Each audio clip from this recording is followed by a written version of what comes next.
Egun maiteok, arratsaldeon eta ongi etorri Donostiako zuen etxera, mila esker antolakuntza lanetan ari garen talde osoaren izenean. Poetika gure formatuaren barruan, bigarren sesioari hasiera emango diogu. Kasu honetan Amalia Iglesias poetari eskainia dago, eta lerro hauetatik eman nahi diote gure ongietorririk beroena Amaliari. Bere ahots garrantzitsua bilduko du gaurko poesia errezitaldiak, eta agertokian Carlos Aurtenetxe poeta izango du ondoan, eta Aurtenetxek askoz hobeto ezagutzen eta ulertzen lagunduko digu Amalia Iglesiasen jardun poetikoa.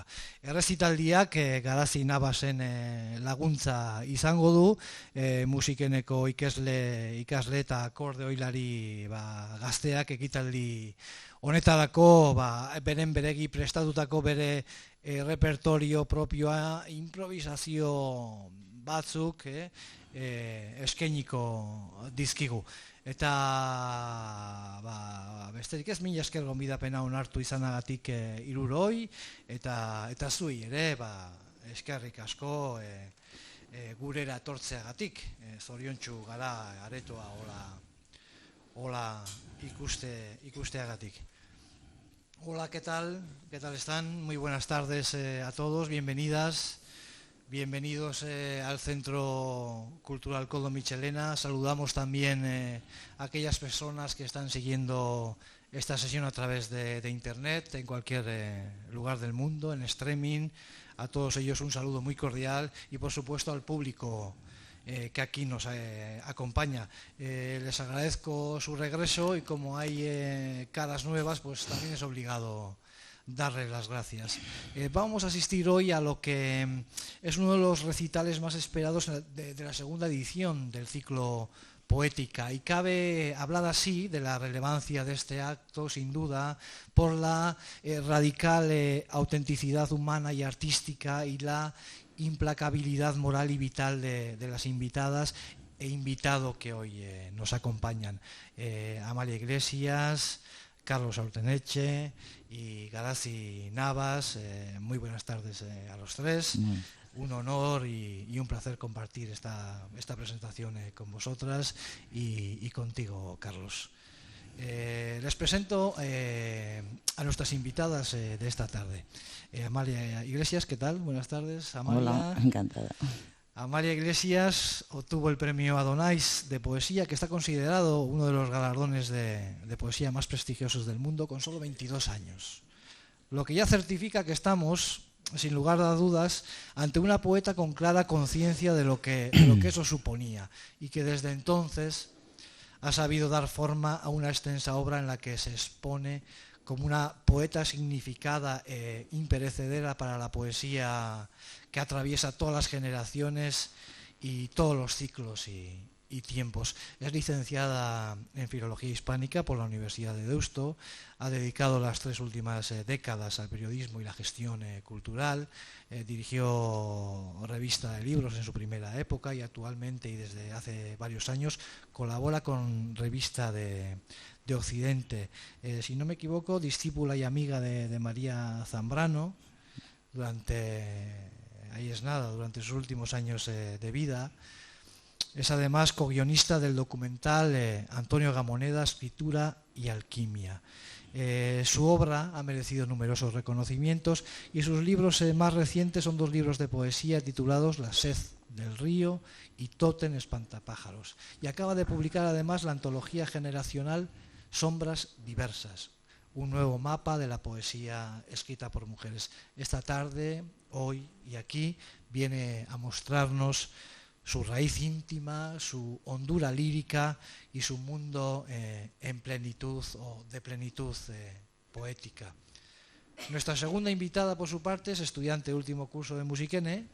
Garazi Navas destaca por su trayectoria como acordeonista de la Orquesta de Alumnos de Euskadi, además de su participación en diversos proyectos culturales como el ciclo de Bilbao Art District, la monumental pieza partitura del artista cubano Carlos Garaycoa, o como integrante colaboradora de la Orquesta Sinfónica de de Bilbao. Garazi Navas transitará la lectura de Amalia Iglesias interpretando 5 piezas de creación propia, 5 improvisaciones creadas expresamente para la ocasión. Quisiera expresar nuestro especial agradecimiento a Garazi Navas, no solo por haber aceptado nuestra invitación, sino también y sobre todo por su activa y generosa participación.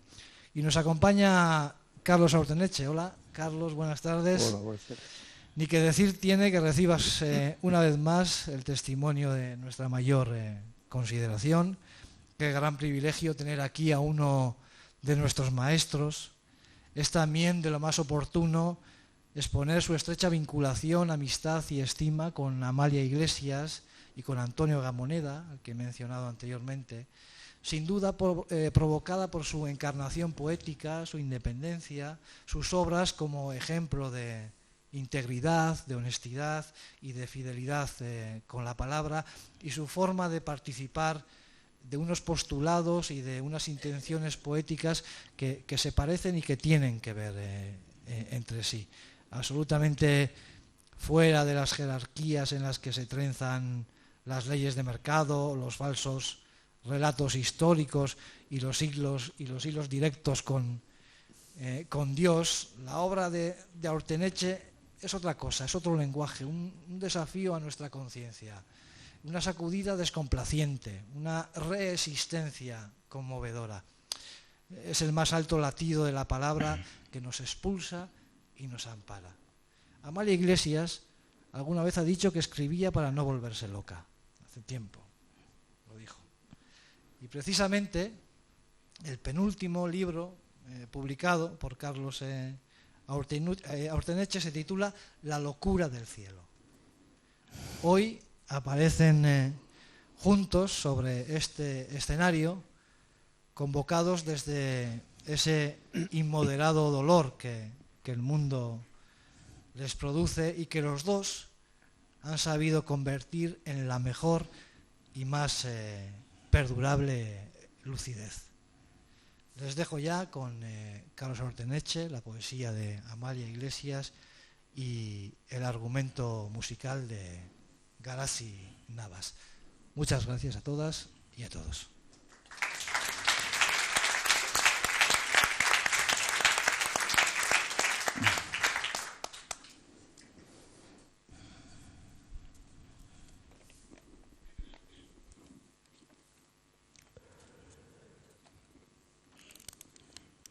Antes que nada, he de empezar por decir cuánto agradezco a John Obeso y José Luis Padrón por haber pensado en mí para poder acoger hoy aquí a Amalia Iglesias. Unas palabras forzosamente testimoniales por pertenecer ambos a un tiempo que el azar y otros factores dispuso coincidieran en nuestros caminos en algo que considero importante y que ahora mueve en parte a la nostalgia, a la melancolía, pero no solo a eso.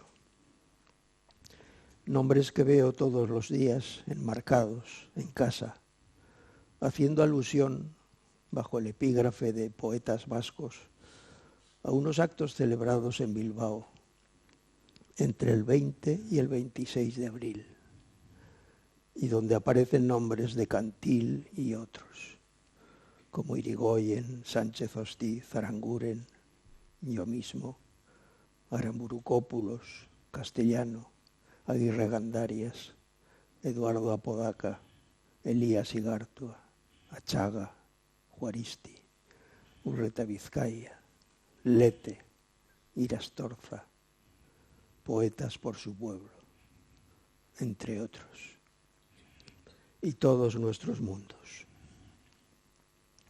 En ese momento de hace 40 años, en donde tantas aguas venían revueltas, entre otras, incluso las de la poesía, y donde todos éramos más jóvenes. En ese mismo Bilbao y momento donde Amalia Iglesias publica sus primeros poemas en Surgay, y donde, pasado un tiempo, del arriba las manos de una tal pureza Canelo, que comete el insensato atrevimiento de ganar el premio Adonais, que entonces era la prueba del fuego poético del país. Apenas veinteañera y chica, Amalia Iglesias iba a sobrevenir a toda velocidad, también apenas veinteañera y chica, en la repetición de la jugada. Ganar el Adonais también en el 84 con 22 añitos, con un lugar para el fuego. Confirmado todo ello con Memorial de Amauta, 1987, Premio Alonso de Ercilla del Gobierno Vasco, y Accesit del Jaime Gil de Viedma, 1996, por dados y dudas, por si alguien tenía alguna duda. Más todo lo que vendría detrás. Intravenus, 2003, antes de nada, después de todo, 2003. Lázaro se sacude las ortigas, 2005. Premio Francisco de Quevedo. Era ya eclosión, no ya de una poesía nueva, que también, sino de una conciencia poética nueva, que era lo importante, por lo escaso. Una poesía que no ha hecho sino crecer con el tiempo en esencialidad, desnudez y complejidad, como ha de ser, tras todas las pruebas a que ha sido sometida por la vida. Acompañarnos un instante en el camino, más allá de la soledad, al ser la soledad acompañada. Al llegar a comprender que no somos sino la ola que siguió a la ola anterior y precede a la siguiente, que no es sino futuro pasado y no todo lo demás.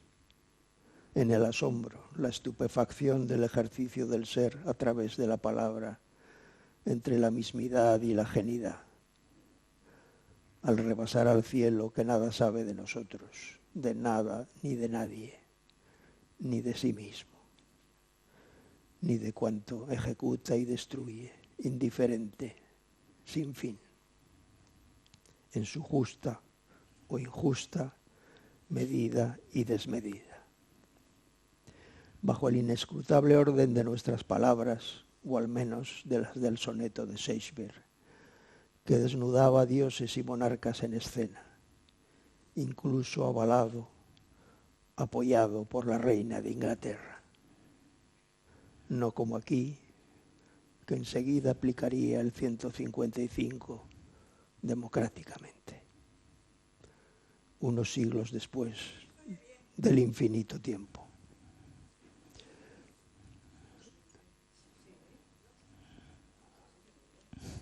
Saber si, como dice el poema Imposible, que es el único que puede decir toda la verdad, el cielo es un reguero de aceite de la maquinaria del cielo o un reguero de sangre, entre la luz y la tiniebla, entre la presencia y la ausencia, hasta donde la vista alcanza. Nadie sabe bien por qué. En esta España en la que todo desciende directamente del cielo, mezclado entre la lluvia, excepto lo que puedan crecer los muertos, bajo tierra, y donde de nuevo resuenan tambores de guerra, y la palabra patria inquietantemente, con indudable éxito, aquí como en todo el mundo.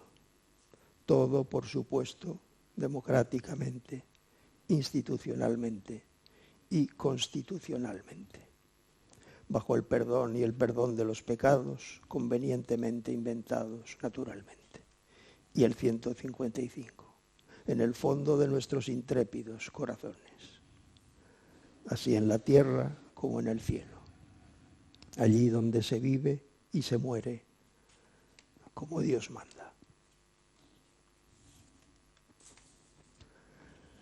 Batir de alas y de sables los amaneceres, los anocheceres y todo cuanto el viento se lleva por delante, como las placas tectónicas al chocar sordamente con las placas tectónicas matan a millones y millones de seres inocentes, a lo largo de la historia y lo seguirán haciendo, porque Dios alguno podrá oponerse a ello con milagro alguno sin quedar en evidencia.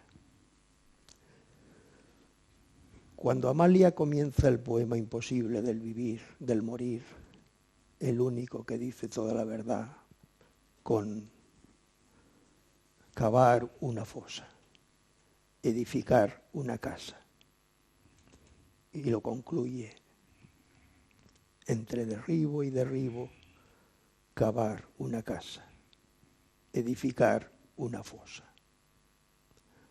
A pesar de Lázaro, que por cierto terminó muriendo al final, tras el último encuentro de Jesús de Nazaret con los suyos.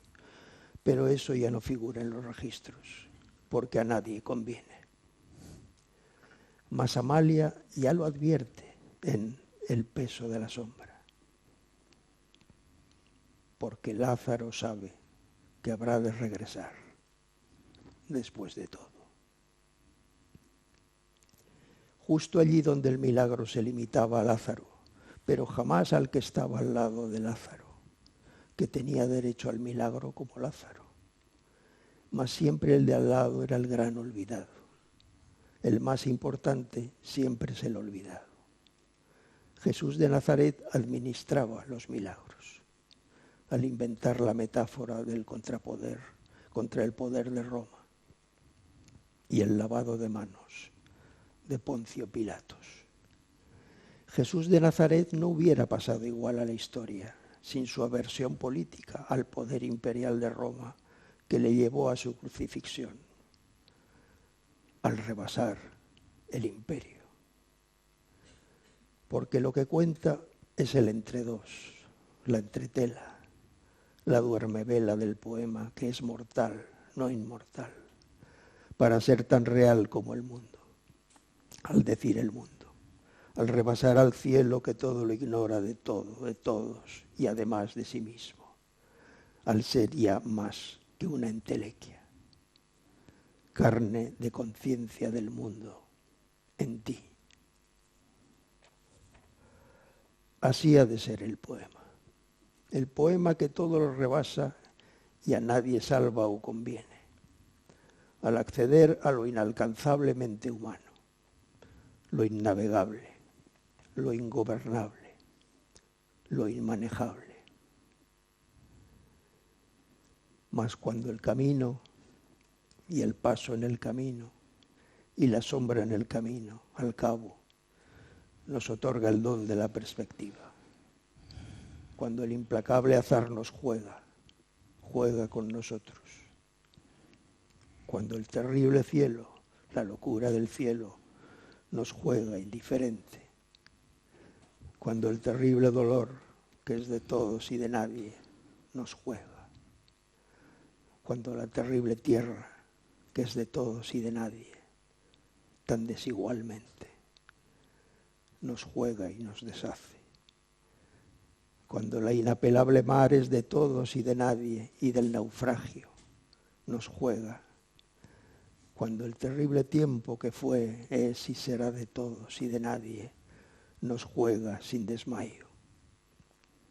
Cuando el lugar y el cuerpo son uno, hasta que dejan de serlo, tras haber jugado con todos nosotros, como ha jugado con nosotros el poema en nuestras manos, más allá del silencio que resuena, que rezuma, más allá del pago y del precio, más allá del ego y de la circunstancia, más allá del ingenio, más allá del todo y la nada, más allá de la verdad, de la identidad, del amor y de la justicia y de la injusticia, más allá de la vida y de la muerte, que son de todos y de nadie, más allá del fragor, de la batalla, de la grandeza y de la pequeñez, al tratar de cometerte y de cometer el mundo en un verso, al tratar de decir el mundo,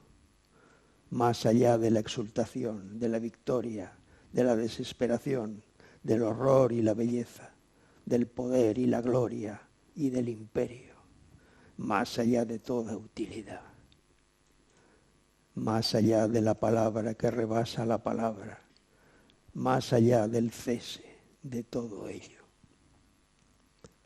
Y al volver la vista atrás, sabremos de repente que nada habrá sido en vano, a pesar de haber sido todo en vano.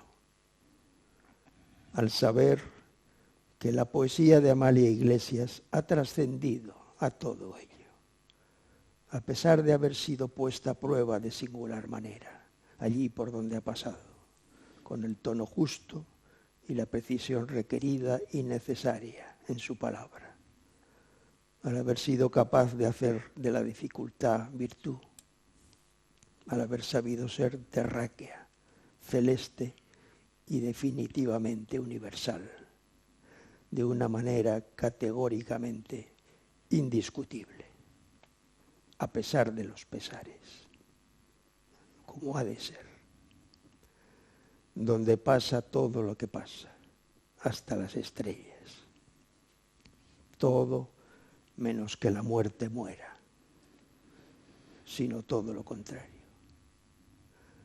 Pero para eso habrá que esperar un poco, unas eternidades más tarde, lo cual en nada desacredita al poema imposible, el único que puede decir toda la verdad, al otorgarle toda la razón de lo que no depende del tiempo ni del espacio.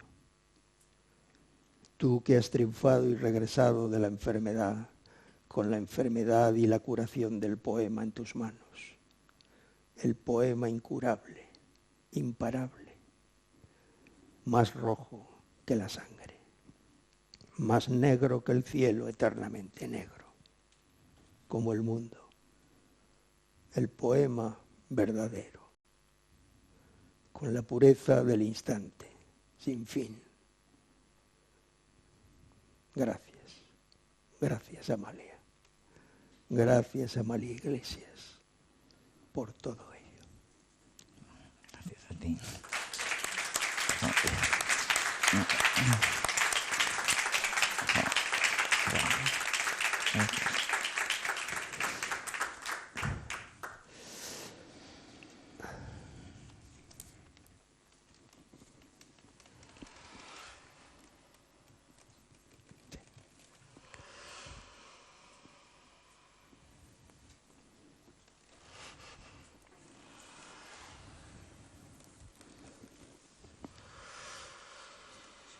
Sí.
Muy bien.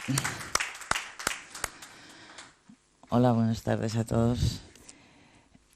En primer lugar, quiero dar las gracias al Centro Cultural Mitxelena, al Centro Cultural Koldo Mitxelena. Yo tuve el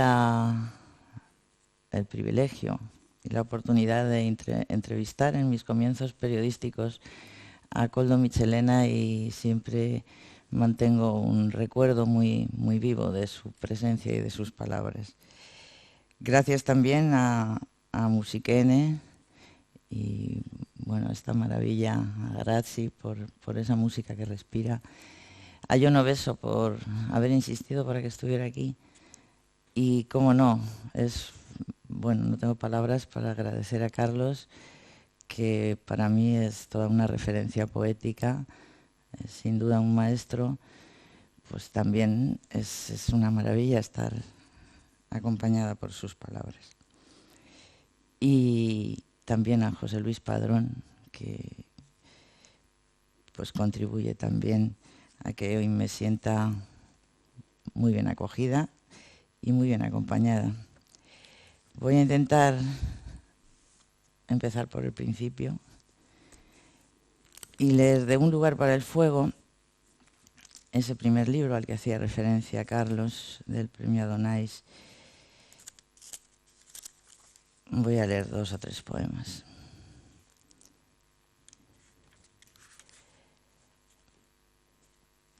Quiero leer, saliéndome del programa establecido, uno dedicado, como él ha dicho, yo publiqué mis primeros poemas en la revista Surgay. Aquí hay algunos amigos que estaban conmigo también en aquella aventura, que han venido de Bilbao, como Blanca Usín o Luis Mipariza. Y estos días fallecía uno de sus fundadores, Eduardo Rodríguez Álvarez, y vaya en su recuerdo este poema que de alguna forma retrataba aquellas tardes poéticas en el Café Iruña o en otros cafés. También tomar la vida en serio era beber infusiones amargas en viejos cafetines, donde evadidos lunáticos jugábamos al exilio, apuntalar a Freud y otro sorbo de lava, descerrajar los sueños. O cuando buscábamos a Proust en tiempo limitado y encontrábamos plenos los ojos de los ángeles. O cuando en la mesa de mármol restallaban luciérnagas y todo era más nuestro. Nous ne serons jamais. Jugábamos a tatuar unánimes proyectos en la luna más íntima de mayo. Nous ne serons jamais.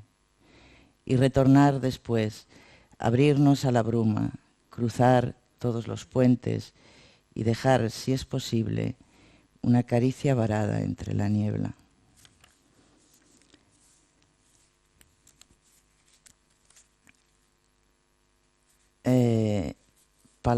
Versos de Rainer Maria Rilke.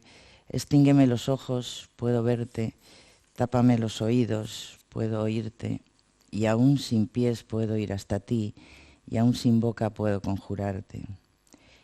Desde nunca te quiero y para siempre, desde todo y quizá y para siempre.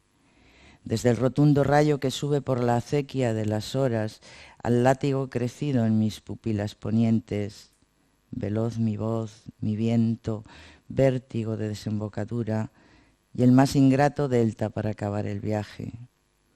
Hasta la nada espero, hasta lo lejos de la memoria inútil y el cráter sin crepúsculo, hasta la duda embriagada de rótulos celestes en la fiebre y la luna imantada de agosto. A través de la vela que tú enciendes en la retina de la noche, en los ocultos ámbitos que otro día robamos con las manos abiertas. Detrás del volumen vacío y el hueco vulnerable, donde habita la escarcha tiritando entre ortigas y otro pájaro múltiple, se hace alquimia improbable.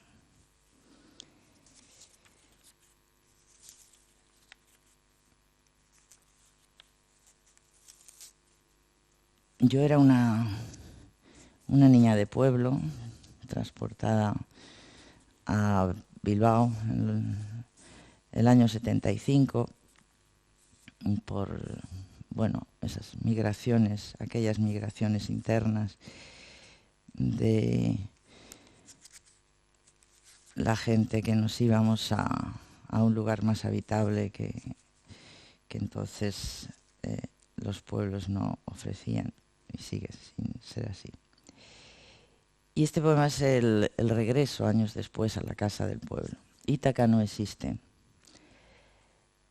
3 vueltas de llave y un olor a silencio. La luz súbitamente estrangulada en el lecho sin fondo y la humedad de 15 o más otoños y esta locura y esta oscura gangrena de embriagada penumbra. 3 o 4 macetas con esquejes de olvido o esa vela gastada en noche de tormenta. Las puertas columpian el llanto de mis goznes. Hace ya tiempo que no hay golondrinas al borde del tejado. Asciendo lentamente aquella escalera de los sueños freudianos, subo a los altares mínimos de mi propia insuficiencia. Cuánto ayer empozado, cuánta breve mortaja, cuánto leve recuerdo. Sobre la cal de esta pared escribo un verso. He regresado y nada me esperaba. Quizás se vuelve como a la patria o al padre, con un algo de herida y esa ansiedad de no reconocerse en los viejos espejos. Quizás se vuelve tarde, se vuelve ya sin tiempo. Desde el suelo, una muñeca muerta me contempla, una muñeca serenamente muerta. Me alejo con la desagradable sensación de haber profanado una tumba.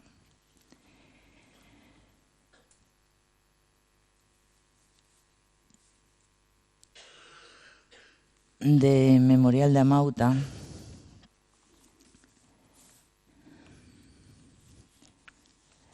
de Luna acuática y ballenas, un poema dedicado a Única Azul y a Luisa Castro.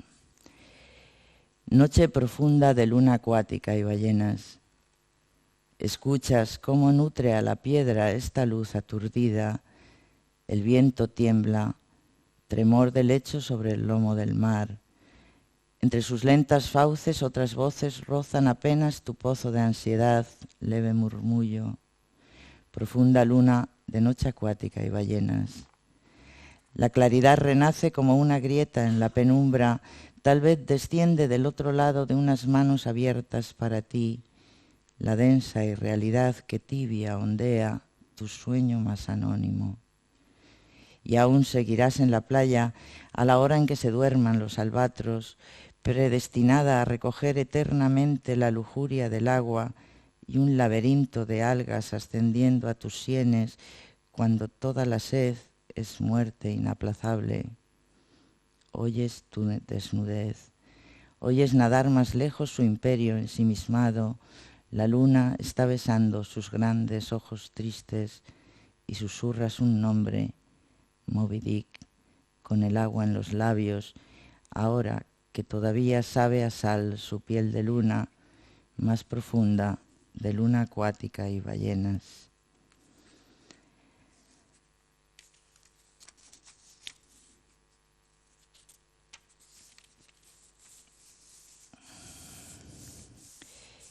Para entonces, cuando escribía este libro, estaba ya casi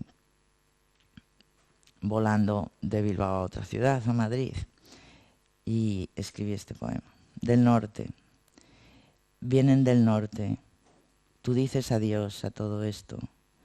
Donde antes hubo nombres, improvisas ponientes, declinas pasos hacia un pasado que nunca muere porque tú lo amurallas, suspendido en el cénit probable de algún día. Mayo viene a robarte. Del norte, arando heridas, se crecen las galernas. La luz violeta, rota, palidece en tu frente.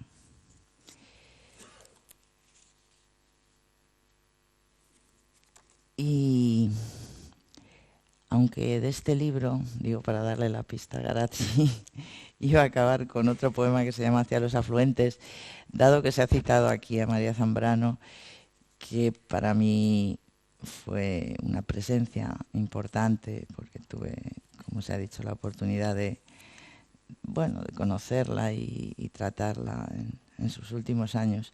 Y yo le dediqué este poema, que de alguna forma es una poética de esos primeros libros. Y dado que estamos en un ciclo que se llama poética, creo que es muy oportuno. La palabra perdida. Yo buscaba palabras como quien desordena sus pasos en la nieve. Caminaba a tientas sobre el blanco vacío sin aurora, montaña arriba, silencio sin mirada, muchedumbre de voces alambradas de abismo.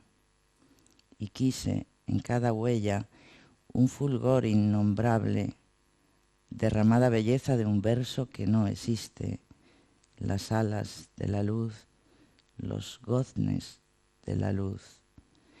¿Acaso el viento detenido a flor de piel sobre el paisaje y el vértigo de amar, amar y a tumba abierta y a cielo raso y a sol ajusticiado, una mirada siempre de un nombre que no existe? ¿Acaso el primer beso y unos labios de arena o el obsceno esplendor de las estatuas, su silenciosa voz amurallada en las horas prohibidas de un tiempo que no existe?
Dados y dudas. Cuando quise leer la caligrafía de las brasas, las palabras sin certezas hacían un ruido de celofán entre los dedos. Ya entonces alguna brecha abierta, arrugas que no supe interpretar, las manos de un alfarero loco modelaban mi sombra y el orfebre puso a secar mi corazón encima de la empalizada.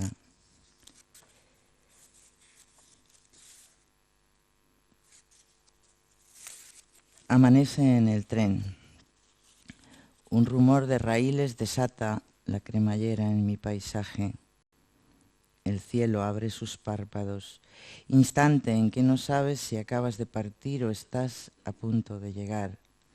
No sabes si el mundo huye de ti o eres tú velocidad de fuga entre sus fauces. Te abandonas al presagio de una selva lejana. Esperas el placer de su espesura. Patio interior. Un niño pronuncia notas de saxo, notas de níquel y nácar para interiores urbanos. Desde el sexto se precipitan sonidos de Porpay Hat. Un niño llora canicas blandas sobre las horas de hormigón, aullido en 4 metros, patio interior, cuadrado. En el quinto, visillo sin persianas, esquejes de geranios, ollas express, zumbidos, bullir de aspiradores. En el cuarto, las pilas anuncian detergentes. La mujer del tercero iza las velas en la tercera ventana. El gato negro ensaya por 7ª vez el salto al vacío. Un sol de mayo indescifrable baja a suicidarse en las antenas. A 30 metros, otro niño contesta notas de saxo, enredaderas blancas, interiores urbanos. Desde el sexto se precipitan sonidos de Porpay Hat. Un niño llora canicas blandas, 4 metros, patio interior, cuadrado. En sus generosas palabras, Carlos Saurteneche ha hablado de este poema, cavar una fosa, edificar una casa. Es un poema un poco largo para leerlo entero, pero voy a leer apenas el comienzo. ¿Acaso solo un signo, tu rostro entre 2 planos, gozne bífido o pliegue movedizo, el hueco que no figura en ningún mapa? Más allá del espejo, esa tierra de nadie donde nuestros cuerpos no supieron estar, y el arco abierto de luz que te interroga cuando vuelves de ti para buscarte. Más allá, los límites del mar a cámara lenta en tu memoria, el pájaro que agita y desvela el espacio. ¿Acaso en tu rostro gastado de intemperie alguien acuda a descifrar el crucigrama? En el duermevela del mundo, la muerte también besa los labios de tu origen y posa sobre tus puentes sus pasos más borrosos.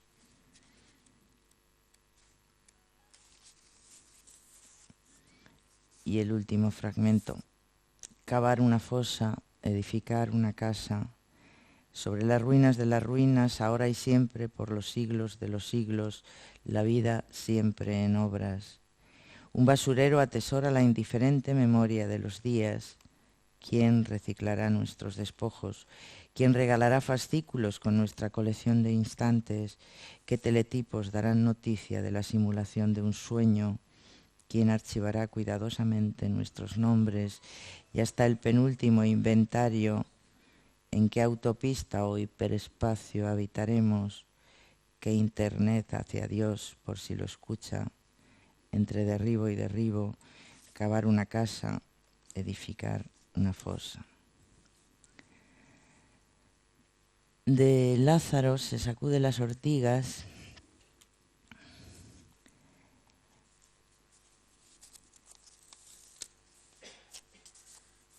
Quizás voy a leer el poema que da título al libro. Lo que no dice la sombra de mis labios medita alrededor de su espesura, intimidad, poema, profecía del principio, periferias o puertas de horizonte. Cuando voy a soñar, el viento habita las tumbas, erosiona la casa de todas las edades. La memoria, acostumbrada a su barbecho, espera el alba de la luz para enturbiar los pozos, el tiempo de la luciérnaga que escriba tus miradas mortales. En la colina de la arcilla que ata mis pies, desconozco las heridas celestes, su zodíaco, desconozco el lecho del cadáver y la espiga, la huella, su inclinación en los helechos, el trazo que describe el miedo de los años. Desconozco la palabra que crece en sus orillas, la voz que sobrevive en el deseo, cuando voy a soñar y Lázaro se sacude las ortigas.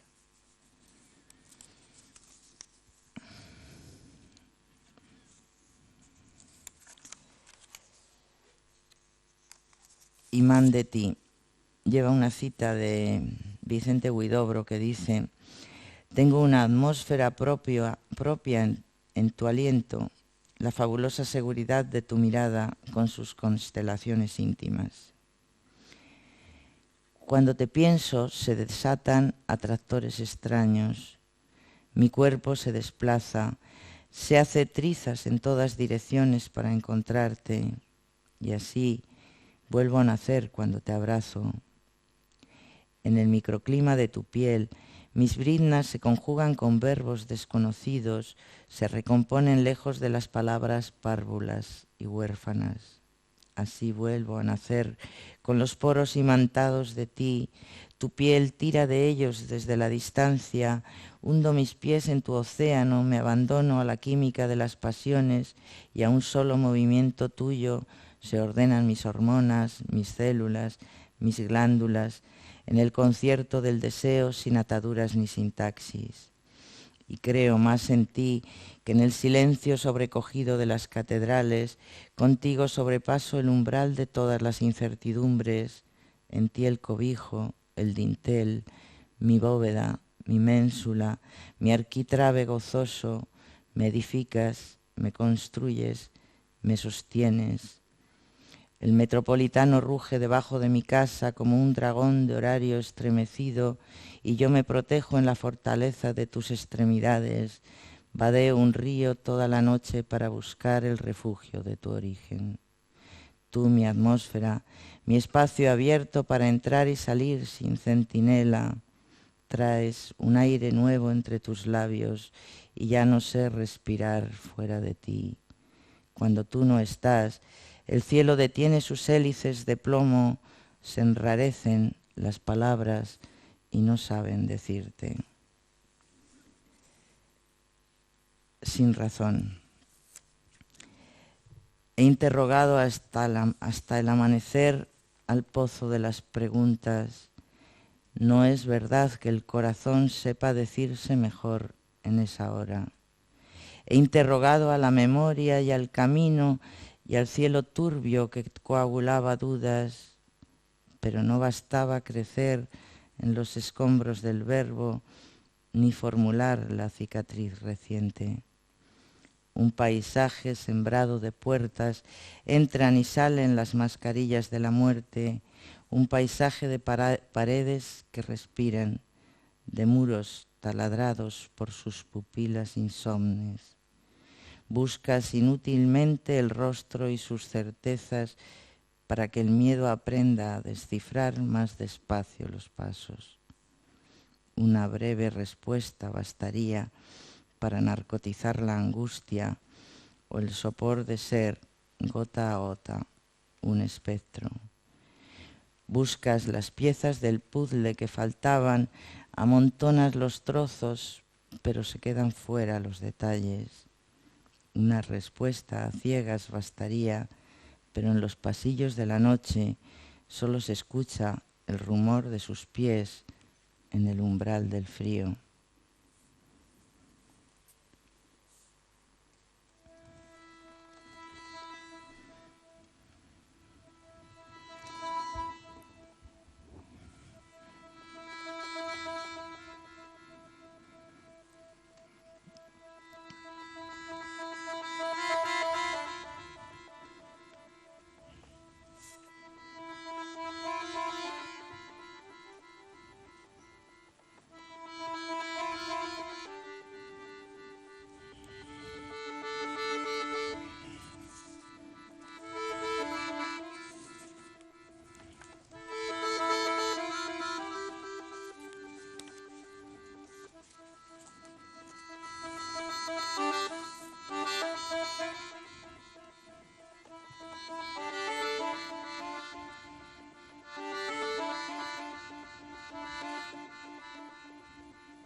La sed del río.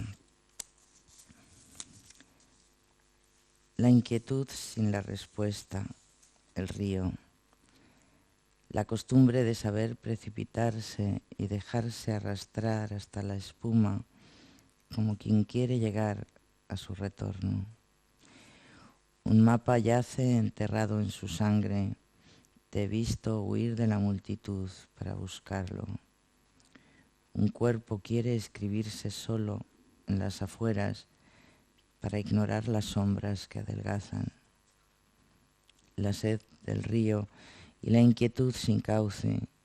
El viento cambia de dirección sin sur ni norte, se contradicen las veletas.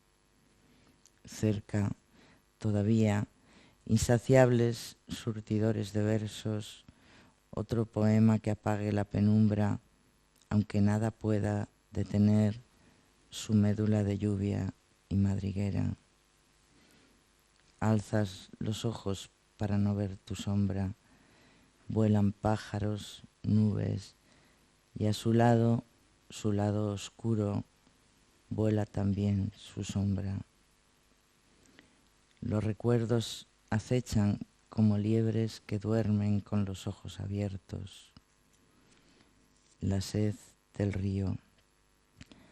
La sed que arrastra y precipita los nombres cuando vas a decir las voces que te quedan y su espiral confunde tu paraíso intacto. Un mar de trigo se mece en tus venas, injerto de nadador y náufrago, fugaz el cuerpo que nunca vuelve a ser el mismo en ese instante. Para que pueda amanecer en tu frágil memoria, el aire frío de este invierno cicatriza los versos. Su herida sabe que va a beber al mar, se abisma su azul en el azar del horizonte. Cada letra retumba, voraz desasosiego, la alarma del corazón suena a granizo, huye sin equipaje hacia un viaje en vía muerta. Sin embargo, entre los labios del insomnio aún arde la grama del atardecer. Cada puente es una manera de estar juntos y de escribir las huellas que habitamos. La vida es este estanque transparente y tu mano, la mano que lo enturbia. Solo las nubes saben morir en su remanso sin ruido. Entro en la casa de un tiempo que no existe. Ausculto sus rincones, metáforas, cigüeñas, praderas, juncos, ciervos, guarida de las horas. Entro como el forense entra en sus raíces, en un limbo de postigos, purgatorios. Entro en un fértil refugio, improvisados túneles me esperan. Los tejados de este invierno se me llenan de gárgolas. Entro y no sé salir de este cielo imantado. Entro en la casa de un tiempo consumido, entre sus muros crecen tumbas salvajes. Cada destino es un sendero oculto en la maleza, el roce que en la escarcha despierta sus semillas. La belleza narcotiza a la muerte, en la quietud del musgo, hormigas en hilera por los caminos de la infancia, te escriben las certezas de aquel bosque encantado. Después piensas, no sabes, la brasa dulce apaga el vacío, entre los brezos la grana de mañana, el día que no llega, paradoja futura, la ceniza que perdura en las huellas. En cada verso que escribes los paraísos nos deshabitan desde entonces. Hay goznes del desierto que acechan en las lindes. Del aire sin voz al aire, del aire sin luz al aire, del aire sin cuerpo al aire, del aire sin raíz al aire. En las horas desnudas, arcoíris fecundo al aire. La sed del río, el poema de ser contracorriente, el labio atado a su pequeña memoria entre delta y manantial, su torbellino, sus voces no dejan de correr por todas las páginas en blanco. Ahora, cuando cierro los ojos, puedo escuchar sus pasos y el ruido sordo que hacen los árboles al crecer.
Vamos al último bloque de este libro, que tiene una peculiaridad gráfica, que es un libro de caligramas. Todos los poemas tienen forma humana, se titula Tótem Espantapájaros, y este primer poema, el Tótem 1, es el que da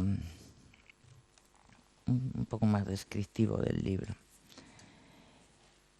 Entre tótem y autómata, una zozobra de marioneta, virutas de tiempo, invisibles hilos de oro tiran de ti hacia los bosques sagrados de los druidas. Desde los herbales milenarios, el muérdago llega hasta tus brazos, se hace resina y ritual para ahuyentar a la muerte. Entre tótem y autómata, la puerta propicia para cambiar de ángel, el gigante de Cerne Abbas tumbado en el campo de Dorset, las cabezas vigilantes de los moais en Rapa Nui, los cuerpos silueteados al abrigo de las rocas, los monigotes de la infancia y la caverna, y los robots que aprenden a mirarte. Entre tótem y autómata, el espantapájaros crucificado en el inmenso mar de trigo, el que siempre te espera allí donde todo lo modela el viento, y tus pasos de niña no se apagan, dentro de ti tu icono y escondite y madriguera. Un poema que desgraciadamente está muy de actualidad. Estos días se habla mucho de esa isla de plástico que se está formando en el mar con todos nuestros desperdicios, de los efectos del cambio climático. Hoy veía esas masas de jóvenes que han salido a la calle para pedir que protejamos nuestro planeta. Antropoceno. Dicen que hay chatarra suficiente acumulada, polímeros, estratos de hormigón, un bazar de residuos de colores, sedimentos de extinción muy asentados. Dicen que hay basura tecnológica y restos radiactivos de pruebas nucleares y aluminio que ya no brilla entre las bolsas de gases de efecto invernadero. Dicen que existe un nuevo mineral, plastiglomerado, amasado con neumáticos, árboles de plástico y botellas, cepillos de dientes, caparazones de moluscos y arena entre desechos humanos. Dicen que en el Pacífico flota un continente fantasma a la deriva, una isla de casi 2 millones de kilómetros cuadrados y 10 metros de profundidad, desperdicios de nadie en aguas internacionales, arrastrada por el vórtice de las corrientes marinas. Dicen que no hay más norte a donde ir en esta nueva era geológica, que el éxodo termina en la frontera. Dicen que somos muchos, que ya no hay sitio para todos, ni siquiera en ese nuevo continente. Hablan de la cascada trófica y de imágenes que podrían herir la sensibilidad del ser humano. Tótem 60. Paralaje. Abrir un hueco alrededor del miedo. Desdoblar el sueño de la herida. No ser solo alternancia de huesos ni un error necesario o sedimentos reiterados, perturbación, ameba, un agujero blanco en la retina, laberinto y fin de fiesta para la cirugía de las lamentaciones.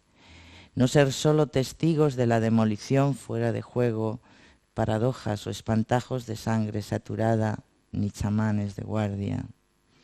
Excavar alrededor de la utopía hasta poder desenterrar su cuerpo entero, ni cómplices errantes, ni instinto virtual, ni estado de excepción, ni mercancía, ni teatro de sombras. Lejos de la pulsión de muerte y de la imposibilidad de decir que el espíritu es un esqueleto, reparar las emociones y el corazón anestesiado, no dejar que germine la pesadilla viral ni sus zarzas colaterales, que el verso no sea cómplice inquietante de las apariencias ni retórica de la verdad y sus contrarios. Un verso que escriba apenas el calor de tu mano es suficiente para salvar mi universo. Y quería terminar por ofrecer algo que no esté publicado en el libro que estoy trabajando ahora, que se llama Leer da tiempo, y que de alguna forma es un homenaje a todos esos libros que han servido de semilla o de esqueje y han fructificado en mis poemas y han crecido. Yo siempre he hecho la comparación un poco virgiliana del proceso de la escritura con el proceso del cultivo, ¿no? Yo provengo de una familia de labradores, yo misma soy hortelana, cultivo mi propia huerta, muy cerca de la de Fray Luis de León, por cierto, donde él cultivaba la suya. Cuando escribí aquello de mi mano plantado tengo un huerto, pues también, y esa metáfora relacionada con el cultivo siempre me ha servido. Entonces, el germen de este libro en el que estoy trabajando, que se llama Leer da tiempo, es un poco un homenaje, decía, a todos esos libros que en mi vida dejaron una semilla o un esqueje que yo he plantado y ha surgido otro poema. Y voy a leer apenas porque creo que ya vamos con el tiempo un poco abusando de su atención. Voy a leer dos que son de dos poetas cercanos para mí, los dos vascos. Cada poema lleva el título del libro y luego llevará una fichita pues, del autor y demás. Versión celeste se refiere obviamente al libro del mismo título de Juan Larrea. Las sombras de noviembre desnudan amapolas en la nieve, trenzan nidos de luz para cunar los días venideros. Brillan en nuestros poros los nombres deshabitados del futuro para que tú y yo volvamos a escribirlo a ciegas. Lejos de la ansiedad que oxida las arterias, un balbuceo de luciérnaga encendida, un breve roce al sueño de inquietud para que el horizonte pueda empezar a querernos, para viajar a las sílabas de la sangre donde el azar fermenta sus raíces, nos deshojamos poco a poco con vocación de otoño. Para sembrarnos a pedazos de este cielo entregado, abrimos puertas al aire donde la noche no adelgaza, abrimos manantiales y rompeolas para que el corazón no cunda en el barbecho. Vivimos una sed de palabras no aprendidas. Cada verso es un pretexto para guardar el calor de nuestras manos, para saciar tus pasos y los míos, perdidos en mitad del aguacero, sin vértigo en los tendones del viento nuestro abrazo. Cuando tus sueños hacen cosquillas en mi rostro, siembra en mis ojos la luz que no envejece. En algún lugar, pedazos de tiempo destilan nuestros nombres. Éramos Ulises divagando sobre el cantar de los cantares. Y este poema se titula Vencida por el ángel, igual que el libro de Ángela Figuera. Cuando el ángel pasaba removiendo ceniza, en sus alas de amianto se posaba el invierno, porque cada vez hace menos tiempo que todos los seres tristes se asoman a sus ojos. El deshielo desnuda sus raíces, pero nada recobra otro sentido. El ángel terrible traía las manos llenas de enjambres, domesticadas con el humo de sus huesos. Estación terminal, abiertas puertas blancas, postigos a la nieve. Ya nadie sembraba en las linderas las grandes esperanzas, y mujeres de arcilla amasaban rastrojos, y madres de barro enmarcaban sus nombres. El ángel se adornaba con versos de poetas en tiempos de penuria, y el canto y el aliento clamaban útero, horizonte, buscaban caminos de bosque y claros de bosque, y solo encontraban muerte en fuga con su presa, palabras perdidas, ciegas de sed y saciadas de sombra.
Gracias a Amalia Iglesias, a Carlos Auteneche y a Garasi Navas.